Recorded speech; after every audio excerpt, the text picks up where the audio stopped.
This is for the sculptors and hobbyists who have ever asked me if the different colors of Milliput matter to them. Welcome! I'll share the unique sculpting opportunities I found from using different Milliput colors to create animal sculptures or ultra-plastic models. This was extracted from my longer Milliput video for those curious about just the color differences, and that longer video is linked below.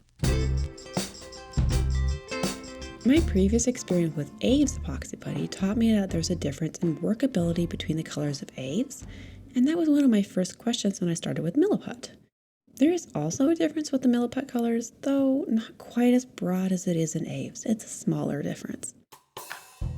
First off, the overall consistency. In general, Milliput is one of the softest epoxy putties I've tried so far. I've heard people compare it to plastilina, and now that I'm sculpting with plastilina too, I'd say that's fair. I found terracotta is the firmest of all the Milliput colors. Firm being relative. It's not nearly as firm as Kneadetite or green stuff or Aves epoxy putty in the natural color, which are all pretty firm. Rather, it's a little more comparable to Magic Sculpt in the natural color. If you've used plastilina clays, I say it's going to feel like a soft plastilina. Every color after terracotta just gets softer, with white and silver gray being the softest. If you're used to Magic Sculpt or Aves, these colors will feel very soft. Also, freshness matters. Recently manufactured clays I find are softer, and the clays get stiffer with age. If you find yourself in that position, you can use the previously mentioned tip of softening it up with a solvent to get a little more life out of it. I found all colors are a little tacky and messy. They're not as strong of a sticky as green stuff though. More like plastilina in that regards, and this is how I think they rank on both tackiness and the residue they leave behind. Did I mention wearing gloves? I also found the ease of detailing paralleled consistency, in that I found the firmer colors were easier to detail, though there are a couple of important notes. There's a learning curve to white and silver gray, as it's easy to use too much water and lose detail in those colors. Though, once you figure it out, those colors can hold the most delicate of details.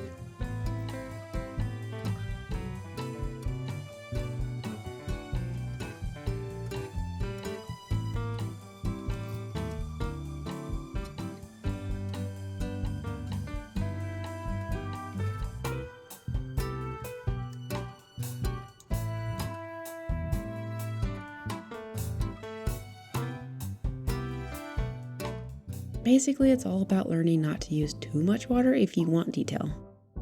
If you do want it to self-level and smooth out, then douse away.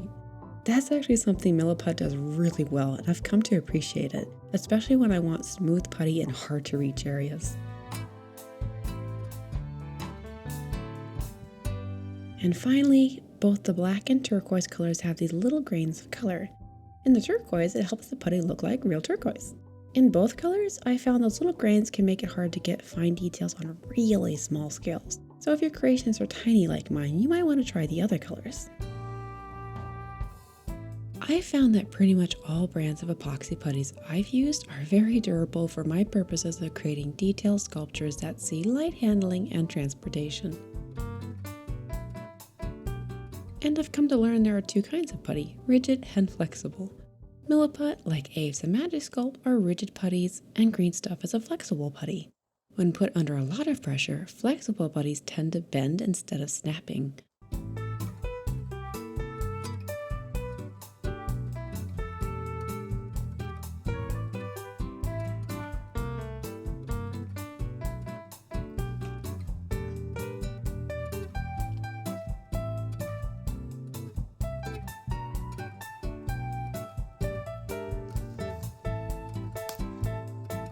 In the case of extra delicate details like ears, I found it helpful to use a trick I learned of mixing these two types of putties for added durability.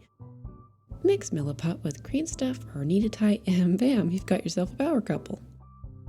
I've experimented with mixing equal amounts of green stuff to Milliput, as well as varying the ratios, and found they all worked really well for my sculptures. It just depends on how much rigidity you'd like to retain. All colors blend onto previous layers of Milliput well if you find you're like me and working in layers. However, this changes if you're using Milliput to modify a pre-existing object like a plastic figurine or model. Especially on plastic, I found some colors easier or harder to blend and create a seamless transition. Terracotta and standard yellow gray were the easiest to blend onto plastic, and after curing, only needed a little sanding to completely blend. I found white and silver gray needed more sanding. If your experience is with Aves or Magisculpt, this is going to take a little getting used to, as I found those two brands blend by hand with a little less effort and less sanding. Though, we're talking the difference of a few minutes of work, plus or minus, so keep that in mind. It really comes down to your personal preference and how fast you want to work. Speaking of unique properties of the different Milliput colors, it's possible to mix them together to create your own shades or create different consistencies.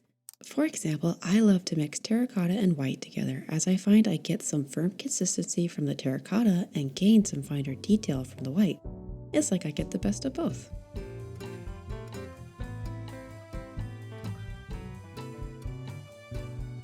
It's also possible to add dry pigments to Milliput for custom color combos. It's easiest with the white Milliput, though interesting results are possible with the other Milliput colors too, so experiment. This works best with artist-grade dry pigments, mica powder, or carefully shaved and ground dry pastel sticks. If you're working at small scales like I am, it's helpful to have the finest grind of particles so they are small and not getting in your way as you sculpt tiny details. I make sure to use only non-toxic pigments for this and wear a dust mask in a well-ventilated space when mixing my own pigments into Milliput. I recommend starting with small amounts and mixing thoroughly, then adding more until you get the perfect color and consistency. Speaking of consistency, adding dry pigments will create a stiffer putty, so if you feel Milliput is too soft, this may be a perfect hack for you.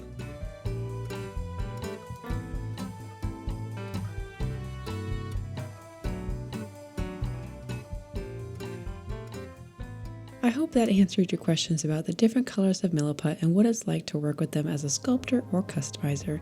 If you enjoyed this video, you might want to check out this one, and with that, I'll thank you so much for watching. Bye!